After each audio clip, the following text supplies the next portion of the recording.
Kita selalu takut akan kegelapan. Nenek moyang umat manusia kuno membuat api untuk mengusir bayang-bayang, menjaga misteri malam yang tebal dan hitam agar tidak menjangkau rumah kecil mereka yang rapuh dengan semua gigi dan cakar yang disembunyikannya di kedalamannya. Sejak kita masih kecil, kita gugup saat lampu padam. Kita minta kepada orang tua kita untuk membiarkan lampu lorong menyala atau menyalakan lampu malam, berdoa agar cahaya akan melindungi kita dari monster yang kita tahu mengeluarkan air liur di bawah tempat tidur, menggaruk pintu lemari, menunggu kita untuk menutup mata kita. Kita menarik selimut nutupi kepala kita, memanaskan udara dengan napas panik kita, dan mengingatkan diri kita sendiri bahwa bayangan di sudut ruangan hanyalah kursi goyang atau rak mantel. Kita berpura-pura itu benar, tapi ada alasan mengapa kita takut akan kegelapan. Itu melekat. Ini adalah kenangan yang diwariskan dari generasi ke generasi sejak pertama kali kita belajar berteriak. Sebagai orang dewasa, kita mencoba mengatakan pada diri kita sendiri bahwa kita telah melewati ketakutan masa kecil dan teror malam. Kita lebih tahu sekarang, tapi kamu masih lari menaiki tangga yang gelap seolah-olah ada sesuatu yang mengejarmu dan jantungmu melompat ke tenggorokan saat mendengar suara setelah tengah malam. Sebut saja El Cucuy, Kulde, Boogeyman, atau 1000 nama lainnya. Kita semua tahu ada sesuatu yang mengintai di kegelapan dan itu juga mengenal kita. Tingkat D080-1 ditarik dari selnya pada suatu sore dan dibawa ke ruang penahanan. Dia tahu caranya sekarang. Mereka akan mengirimnya masuk dan dia akan menghadapi sesuatu yang aneh, mengerikan, dan berpotensi mematikan. Mungkin dia akan trauma, mungkin dia akan kehilangan anggota tubuh, atau mungkin dia tidak akan pernah keluar sama sekali. Seorang penjaga membukakan pintu dan menyuruhnya masuk. Itu bukan situasi yang ideal, tapi dia benar-benar tidak punya banyak pilihan, jadi dia berjalan masuk. Dr. Smith memanggilnya dari luar ruangan, menanyakan apa yang bisa dilihatnya di dalam. Itu gelap gulita dan dia tidak bisa melihat apa-apa, dan dia memberitahu dokter itu. Tapi kemudian rambut di belakang lehernya merinding,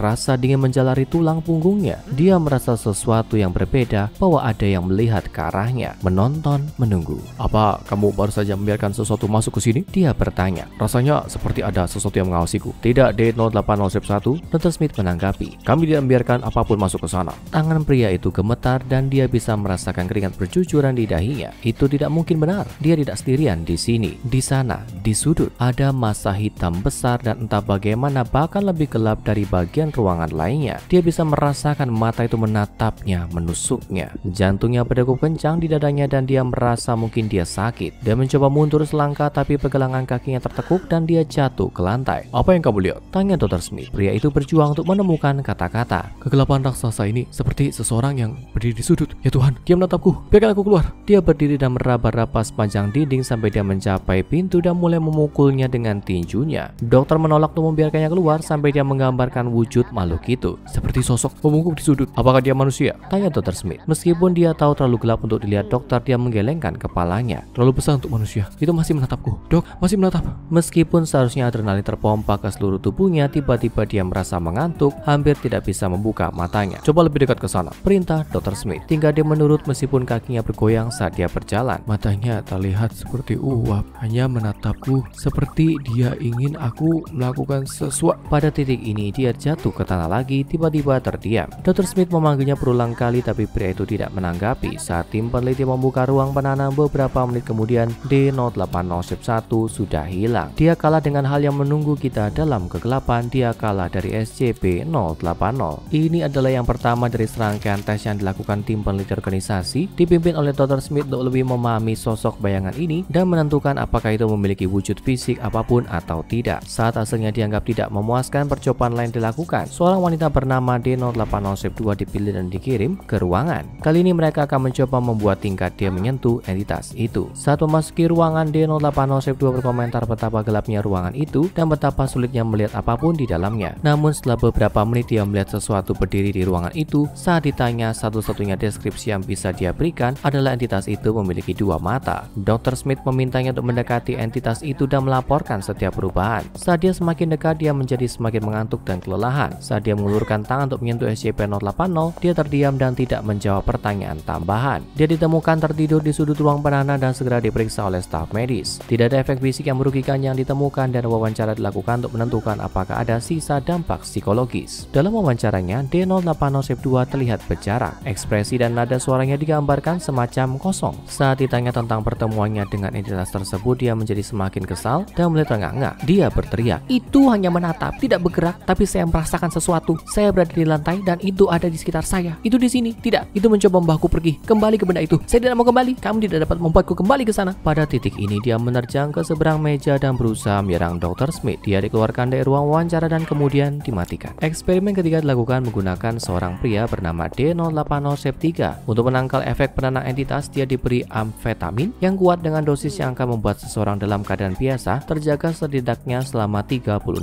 jam. Saat memasuki ruangan seperti yang lainnya, D080-3 melihat sesosok bayangan berdiri di tengah ruangan. Dia disuruh berdiri diam dan melihat sosok itu dan melaporkan sesuatu yang tidak biasa yang mungkin dia perhatikan. Setelah 10 menit, subjek menjadi ketakutan dan meminta untuk dikeluarkan dari ruangan. Dia menggedor pintu dan berusaha membukanya. Saat dia gagal membuka pintu, dia menerjang SCP-080 dan mencoba memukulnya dengan tinjunya. Dia segera merosot ke lantai dan terdiam. Mayatnya ditemukan di kamar setelah percobaan dan otopsi menentukan penyebab kematiannya adalah serangan jantung yang parah. Para peneliti yang masuk untuk mengambil tubuh merasa gelisah saat melakukannya, melaporkan perasaan bahwa SCP-080 melihat langsung ke arah mereka sepanjang waktu. Mengikuti kesimpulan dari percobaan ini, tim peneliti dapat menarik beberapa kesimpulan tentang SCP-080. Ini menyebabkan kantuk yang melemahkan pada siapa saja yang memasuki ruang penahanannya. Setelah 30 menit paparan, siapapun yang mengamati entitas tanpa sadar akan jatuh ke dalam tidur REM. Kalau ada cahaya di ruangan yang lebih terang dari lampu tidur anak biasa, entitas akan menghilang. Ini harus diperlakukan sebagai kelulusan tahanan kalau dan saat itu terjadi. Setelah melakukan percobaan, Dr. Smith dan tim penelitinya mulai mengalami mimpi yang sangat mengganggu. Sementara banyak staf mulai meminta janji temu dengan tim medis, Dr. Smith menolak untuk mendiskusikan mimpinya dengan psikolog di tempat, bersikeras bahwa dia tidak akan membiarkan mimpi buruk konyol menguasai dirinya. Namun seiring berlalunya minggu, dia semakin menyendiri. Rekan-rekannya melihat lingkar hitam di bawah matanya dan melihat konsumsi kopinya yang konstan, jauh melebihi apapun yang pernah mereka lihat darinya sebelumnya. Dia tampak seolah-olah dia takut tertidur. Suatu hari kelelahan mencapainya dan dia tertidur di mejanya. Semua orang di gedung mendengar teriakannya, dan saat seorang penjaga keamanan akhirnya membangunkannya, tenggorokannya begitu sakit karena berteriak ketakutan sehingga dia batuk darah. Smith memohon untuk diberikan amnestik untuk membantunya melupakan apa yang dimimpikannya, melupakan semua mimpinya. Tapi permintaan itu ditolak. Dia diberi cuti tidak terbatas dan dipulangkan. 2 hari kemudian, tim peneliti mendapat pelaporan yang menyedihkan. Dr. Smith telah melompat dari jembatan.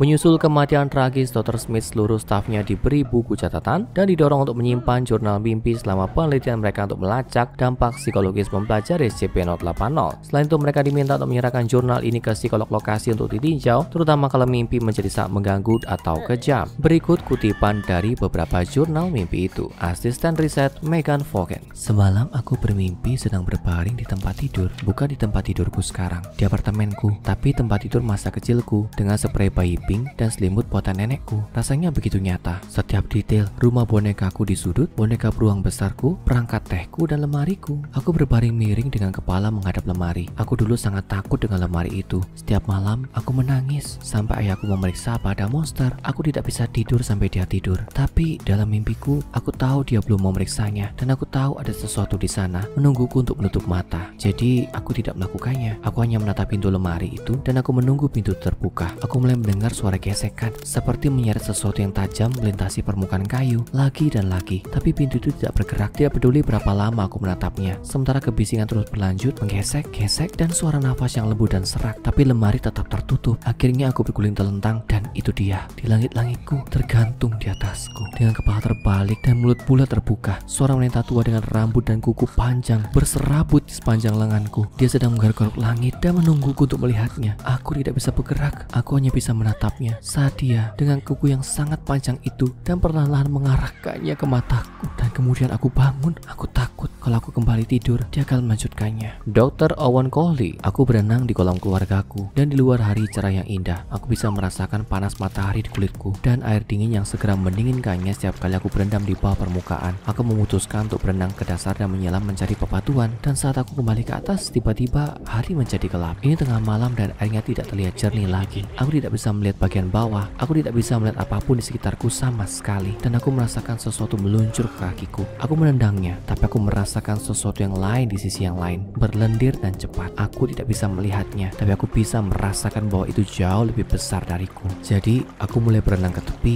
mencoba keluar sebelum sesuatu yang lebih buruk terjadi. Kemudian aku merasakan sakit yang tajam ini, seperti 100 jarum menusuk punggungku. Sakit sekali, sampai aku melihat merah. Tapi aku terus berenang. Aku mencapai tepi dan aku mencoba menarik diri, tapi aku tidak bisa. Ada sesuatu padaku dan sangat berat sehingga aku tidak bisa keluar. Aku melihat dari balik bahuku dan sekarang aku bisa melihatnya. Itu Itu adalah lintah terbesar yang pernah aku lihat dan menempel padaku. Aku bisa melihatnya berdenyut menelan. Ini mengurasku. Dan tiba-tiba aku merasa sangat lemah, pusing, dan aku melihat ke bawah ke tanganku dan itu mengerut di sana. Jari-jariku terpotong saat aku merasakan darah ditarik keluar dariku. Penglihatanku kabur dan kepalaku mengarah ke belakang dan aku tenggelam ke dalam air saat lintah terus menghisap. Itu menarik ke dalam kotoran di bagian bawah dan semuanya menjadi gelap. Peneliti Kathy Levine. Oke, dalam mimpiku aku ada di rumah lamaku saat aku tinggal di hutan. Tidak ada sinyal dan tidak ada tetangga. Aku sedang mandi, mencuci rambut sepertinya. Sulit untuk mengingat detailnya. Aku tidak ingat detail mimpi dengan baik, tapi aku akan mencoba. Bagian ini yang aku ingat. Aku mendengar suara ini, seperti langkah kaki yang datang dari lantai di atasku. Suara dentuman pelan yang turun melalui langit-langit. Aku mematikan air untuk mendengarkan lebih baik dan itu ada lagi. Pasti langkah kaki. Seseorang ada di rumahku. Aku memakai pakaianku dan perlahan menyelinap keluar dari kamar mandi dan berjalan ke pintu depan. Aku tidak tahu mengapa. Aku tahu aku harus keluar dari sana. Tepat saat aku membukanya, aku mendengar langkah kaki di belakangku dan aku berbalik dan ada pria di sana. Besar, setinggi 7 kaki,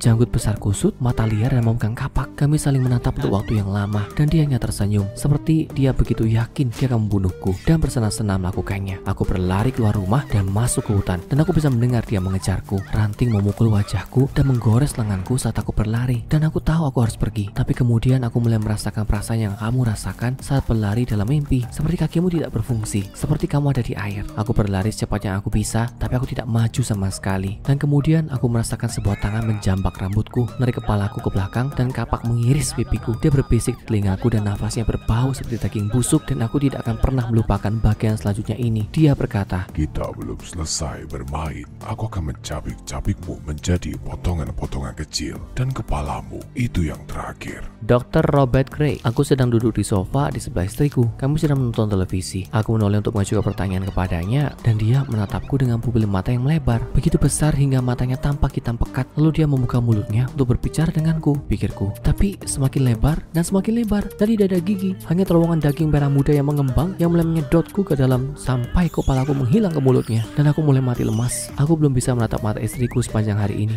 Jurnal mimpi lainnya kurang detail. Asisten riset Matt Guerrero hanya menulis anjingku memakanku, sementara peneliti senior Barbara Bradley menulis aku terjebak di dalam tangki ikanku dan ikanku memberiku makan serpian manusia. Tidak peduli seberapa menakutkan atau absurd mimpi yang dirinci, semua staf melaporkan mengalami perasaan stres dan panik yang hebat saat mengalaminya dan setelah bangun tidur. SCP-080 ditahan dalam ruangan berukuran 4 meter x 4 meter dengan ruang depan kecil di dinding selatan, memberikan peneliti akses ke ruang tersebut. Di sisi lain tembok utara ada ruang observasi di mana peneliti dapat melihat ruang penahanan melalui kaca. Kaca dilengkapi dengan tirai anti tembus pandang tipis yang dilepas saat pintu ruang observasi tertutup sepenuhnya. Tidak seorang pun dapat mencoba mengeluarkan SCP-080 dari penahanannya kapanpun dalam keadaan apapun. Tidak ada sumber cahaya yang boleh dibawa ke dalam ruangan dan tidak lebih dari satu bola lampu pijar 7 watt yang boleh menyala di dalamnya. Selain itu tidak boleh ada benda yang dibawa ke dalam ruangan yang dapat digunakan untuk menyembunyikan SCP-080 dengan cara apapun. Siapapun yang melanggar peraturan ini akan ditindak tegas dan cepat dan dapat dimatikan. Menyusul insiden 080 Step 1, langkah penahanan telah dievaluasi ulang dan langkah tambahan telah diusulkan. Saat kejadian ini, dua peneliti senior memasuki ruang observasi dan melepaskan tirai anti tembus pandang, yakin bahwa ini adalah cara yang aman untuk mengamati SCP-080